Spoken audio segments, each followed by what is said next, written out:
In this video, we will be learning about managing our inventory.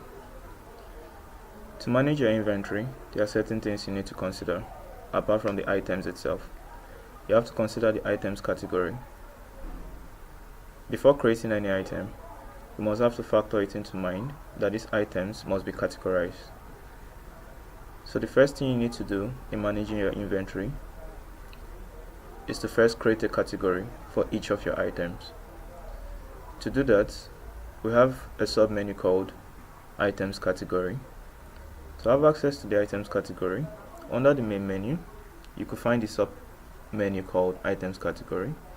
This can also be found under the Inventory menu with same name, Items Category.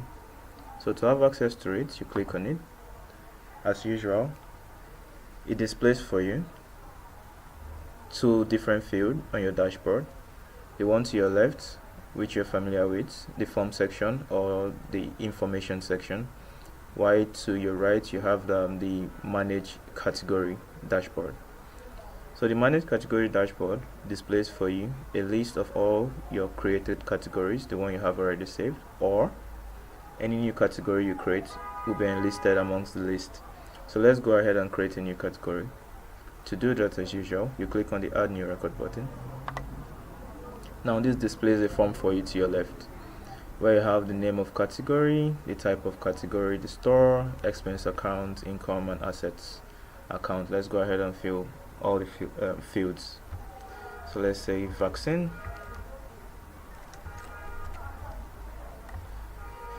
Now the type of category matters a lot. So depending on what kind of item you want to create, if it's a service, you make sure your type of category is selected as service. So depending on the kind of service, if it's a lab request or procedure or whatever kind of service you're rendering, so you just make sure you select the precise or suitable type of category. So let's take, for example, we're creating an item that we buy and we sell, so we'll make sure we select the category purchase good for sale. Now your store, we have central store and we have some other store here. All the stores here can be created as well. So for now, these are predefined ones that we created, so let's leave it at the central store. The expense accounts, income accounts and asset accounts, the system has been pre-configured to automatically assign the perfect account for each of these fields. So you can either fill them or you could leave them blank. Automatically they will be filled up correctly. So let's look at this. I think if you look at the item we have here, the tablet category, if you look at the expense account, we have cost of sales. That's what automatically fills up the expense account. The sales revenue will fill up the income account, and the inventory will fill up the asset account. So don't bother about filling that for now, except you have something different from this, and that can be configured as well. So when you're done, you click on the save button. Voila, so you can see it: vaccine, purchase, central store, cost of sales, sales revenue and inventory, just as I said earlier. So since this is done, the next thing we need to look at is creating an item under each of these categories that I have displayed here. To do that, you also have another sub-menu called all items, found up here just above the items category sub-menu. So you click on it. When you click on it, it displays on the dashboard your item manager section and, as usual, the form field section. Now your item manager should display for you all items already captured or saved in the system, while the form field, you use it for capturing new items as usual. So let's go ahead and create a new item here. I click on the add new record. So now I'm expected here, as you could see, to select a category. If you look up here, you see the red star here. It tells you it's a must, you must select a data for this particular field. So that's why it's necessary to create your category before coming to create your item. So here we have the vaccine, so I can select vaccine. The classification, we could leave it at the moment as no classification. Other classification can be pre-configured on the system as well. Item description, is same as your item name. So let's say, let's think of a name, Ebola E5. I think that's a good one. So if you have any image, you could select with the use of this. If I click on choose image, if I have any image saved in my system, I could use that, but we have our default image that we use, which is this one. The barcode, you could leave that blank, automatically fills that up for you.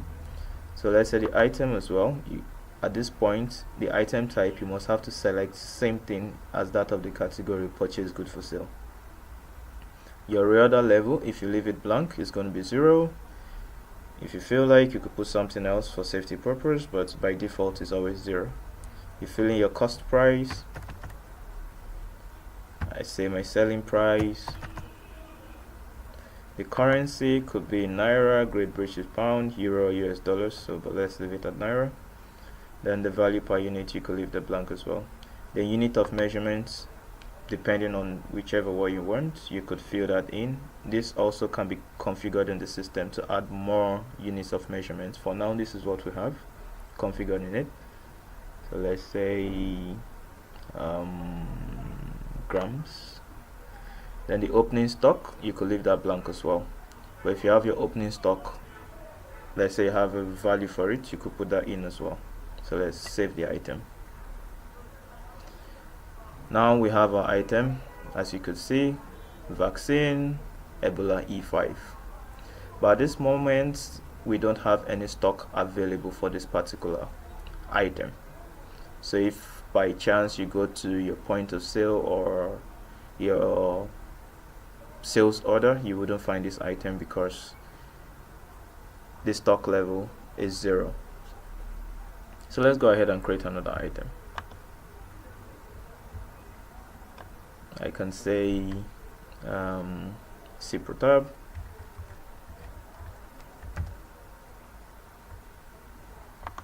change it to tablets, purchase good for sale, good, yeah, let's make this 3,500 and save as well. So the moment that is saved, you could see now we just created 2 items, vaccine, and the other one is the tablet, Ciprotab and Ebola E5. So both stock level are 0 at this point, so you wouldn't find them at your point of sale. So that is that for now.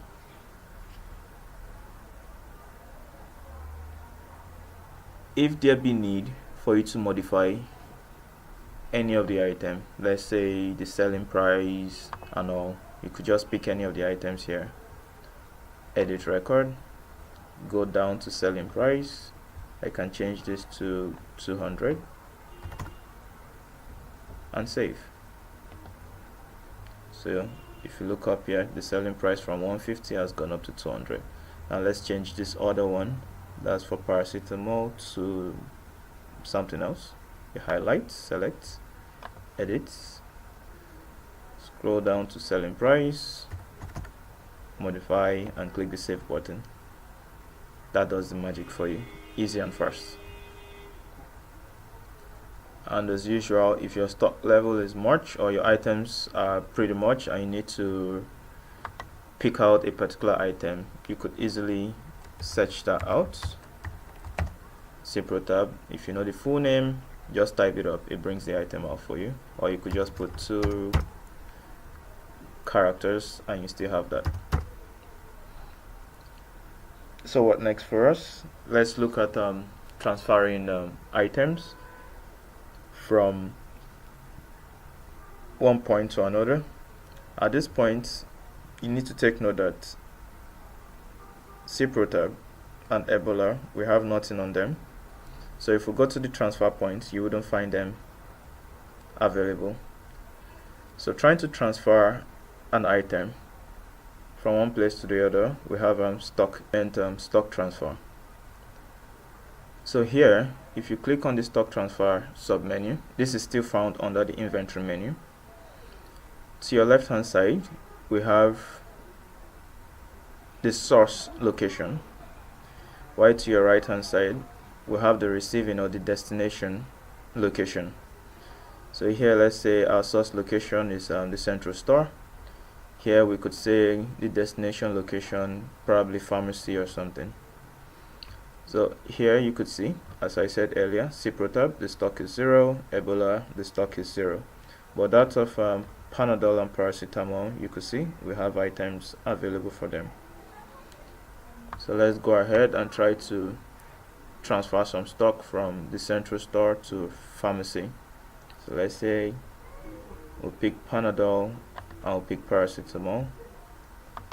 Let's say we're transferring 100 quantity for each. You save.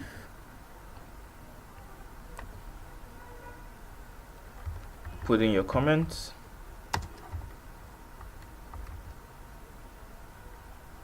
The staff responsible, the name is there. Please kindly take notes so we could review this. You could see the initial stock level I have is 370 and 570. The moment we transfer this from the central store quantity level is going to reduce to about 270 and 470. So let's go ahead and save the stock transfer. So the moment you do that, it brings out this stock transfer internal invoice for you. So it shows you the source and the destination.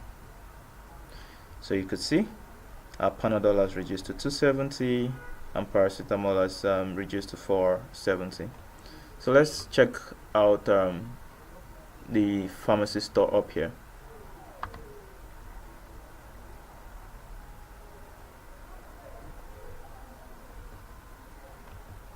So you could see at the pharmacy store, Panadol is now 100 and paracetamol is now 100. Let's try and transfer 50-50 from the central store again and see what happens. Select.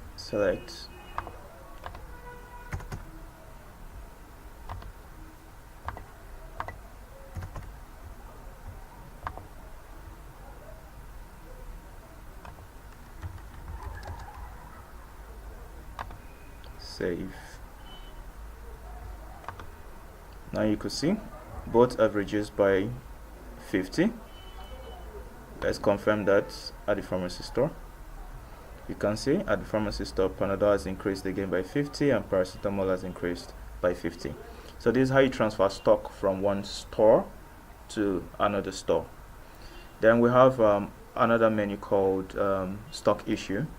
The basic use of this stock issue is let's say we have items that are damaged or items that have been utilized internally, so you could use this to reduce your stock for that purpose.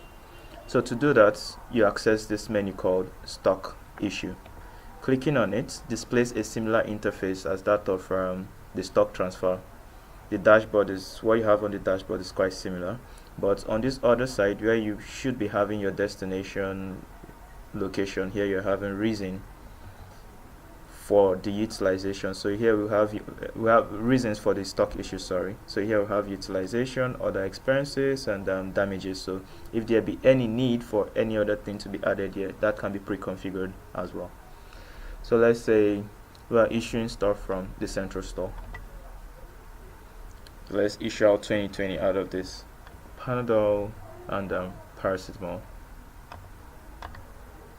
20, save. 20, you save. So I could say comments, you could put in your comments, whatever you deem fit, and you click on the save.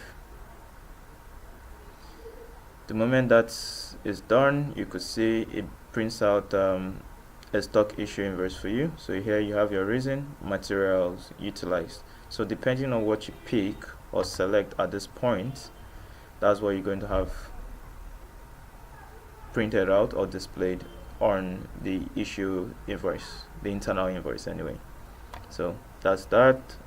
Take a good look here. You could see our stock has reduced by 20, so we have about 200 here and we'll have about 400 here. So that solves it. So the next thing we need to look at managing our inventory at this point is our report, our stock report. So to have access to your reports, your stock level reports, there is a menu called reports. You click on it. It displays a set of sub-menus for you. You could see sales report, stock report, and others. But what we are focusing on right now is the stock level reports. So you click on it. The moment you click on it, the dashboard pops up, quite different from what you're very familiar with at this point. So here to your left, we'll have a field, a selective field, where you could select predefined information for your reports. Here are the reports. We have a series of reports. We have the low stock level reports, stock level reports, stock reconciliation reports, and so on. You could see them here. Then you have your location, so you could define the particular location you want to view the reports on. You have your start date and you have your end date. This can be set. When you click on it, you could define the starting point and the ending point. Then you can select a particular category for the stock you need to view. Then is there a monthly kind of report, daily report, or annual reports that you need to view? So let's leave that for now. So let's go ahead and view each of the kind of reports here. So let's take a look at the low stock level reports. If I select the low stock level reports, I come down here, I pick 1st of July as my start date, and let's say still July 31st as my end date. Then for the category, let's say I'm picking all the categories. The moment I'm done, I click on generate. So you can see our report has been generated. But I want you to take note of something. We can't find our Panadol here. We can't find the Ebola E5 or the Ciprotab. The reason why that is because for the low stock level report, if we don't have a reorder level being defined for any of the item, you wouldn't find the item appearing up here. But if we go further to check other reports like the stock level reports, you could see all the other items are going to appear here. Ciprotab, Panadol, and the Ebola E5, and you could see the necessary information. The stock level is here, who the items being supplied appears here, the dispatch and the quantity appears here as well.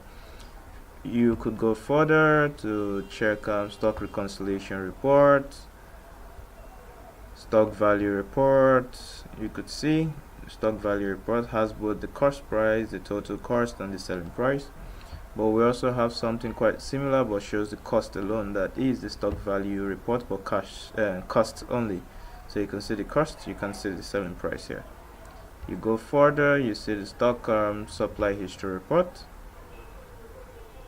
If you notice, nothing has been supplied for Ciprotab or the Ebola E5, so that's why we have 00.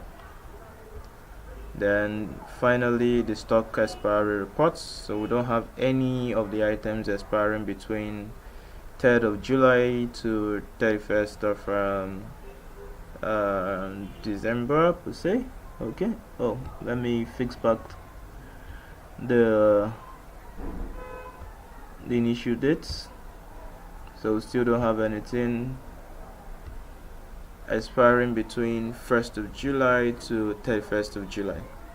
So that's that for now. You can keep practicing. Thank you and have a lovely session.